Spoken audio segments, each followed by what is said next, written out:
권력은 총구에서 나온다. 우리가 아는 그 나라의 모씨가 한 말처럼 혁명이든 개혁이든 총칼과 사상이 결합해야 할 수 있는 게 현실이었죠. 힘없는 사상가는 이념만 순수할 뿐 그저 짓밟힐 뿐이었고, 사상과 비전 없는 유능한 군인은 그저 타락한 간웅이 될 뿐이었습니다. 그런 의미에서 이성계와 정도전은 역사의 길이 남을 환상의 콤비였습니다. 풍운의 혁명과 정도전의 이야기 지금 시작합니다.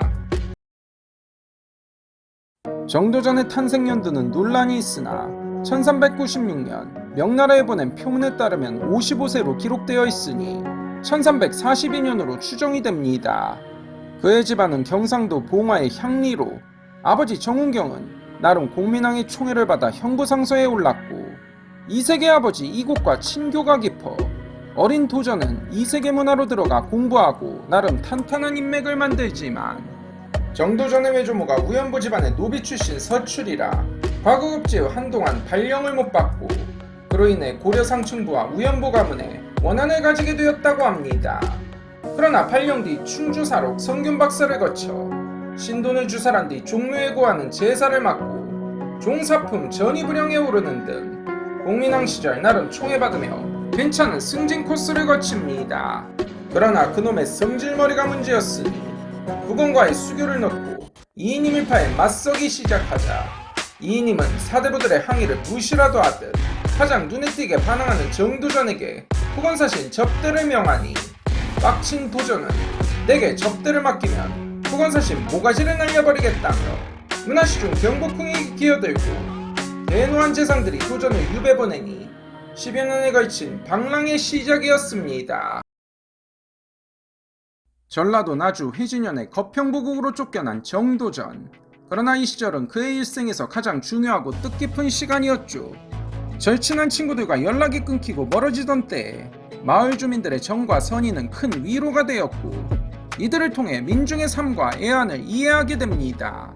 2년 뒤 유배가 풀리지만 이인임의 뒤끝으로 개경에 들어갈 수 없다는 처분이 내려집니다. 야인 생활이 길어지며 현실개혁에 대한 비전과 갈망은 깊어가지만 현실은 그저 방구석 제갈량이었고, 고민 끝에 삼봉제란 학당을 세웠지만 그마저도 어느 재상의 횡포로 학당이 박살나버리니, 그렇게 세월이 흘러 1383년 정도전은 42살이 되니 세상에 대한 울분, 꺾이지 않는 개혁의지, 이렇게 세월을 보낼 수 없다는 초조함이 겹치며 그는 역성혁명을 꿈꾸게 됩니다.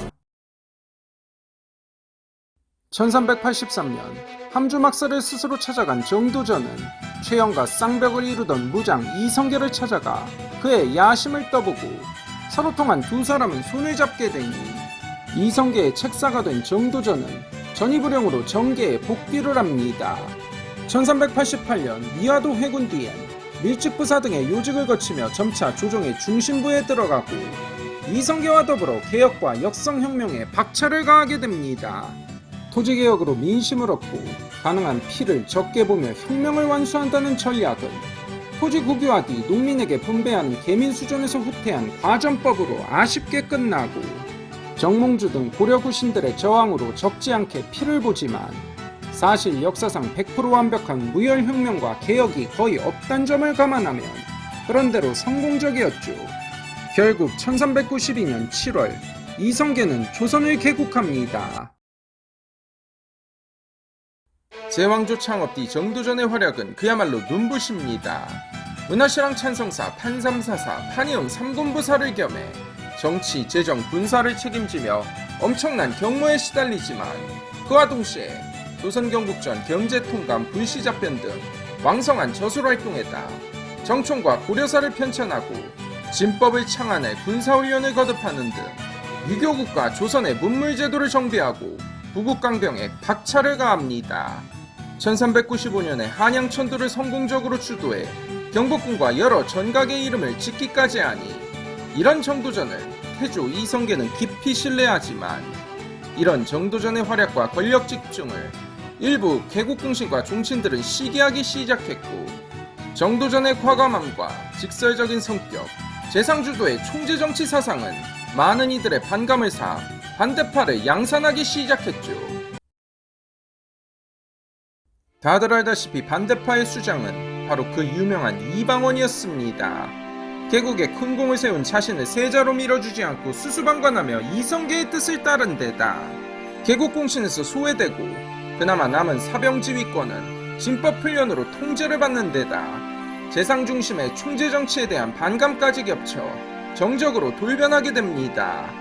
대외관계도 정도전에게 불리했으니 군사훈련을 주도하는 정도전이 깨름칙한 명나라의 홍무제는 표전문을 시비 걸며 정도전을 보내라 요구하기 시작하고 사신을 억류하고 처형하는 등 조선에 압박을 가합니다. 정도전은 요동정벌이란 강수를 두는데 명나라에 대한 강경책과 동시에 사병을 몰수해 내부 단속을 강화하는 일석이조의 계책이었고 그렇게 궁지에 몰린 이방원은 또다시 비정한 결단을 내립니다. 1398년 8월 이방원은 태조 이성계의 병문안 차 거래 갔다가 갑자기 말머리를 돌리더니 잠시 뒤 그의 집 앞에 군사들이 집결합니다. 미리 포섭한 정릉수기를 맡은 지안상군사 이숙번, 상장군 신극리의 관군과 숨겨둔 무기로 최대한 무장시킨 노비 수백 명을 동원한 군세로 경복궁을 포위하고 동시에 정도전, 남은 등 수뇌부를 타격합니다. 도대체 왜 그랬는지 모르지만 그때 송연방에서 술 마시며 방심하고 있던 정도전과 그의 당여들은 기습을 당해 현장에서 척살당합니다. 이때 정도전이 비굴하게 목숨을 구걸했다 기록되었지만 다른 기록과 여러가지를 고려하면 왜곡일 가능성이 높고 어쨌든 이렇게 삼봉 정도전은 가고 반역자 간신으로 실록에 기록됩니다.